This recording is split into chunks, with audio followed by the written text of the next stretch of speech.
Avengers ডুমসডেতে doctor ডুম তাদের target করবে যারা মাল্টিভার্সে ইনকারশনের কারণ হয়েছে।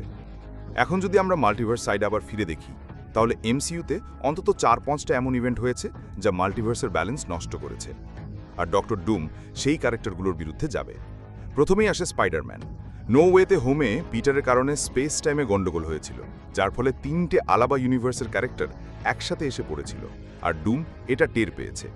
পরের টার্গেট হলো ওয়ান্ডা, কারণ মাল্টিভার্স অফ ম্যাডনেসে ওয়ান্ডা আর্থ 838-এর ইলুমিনাটি টিমকে মারেছিল, যার ফলে নিশ্চিতভাবেই মাল্টিভার্সে ইনকারজেন্স তৈরি হয়েছে।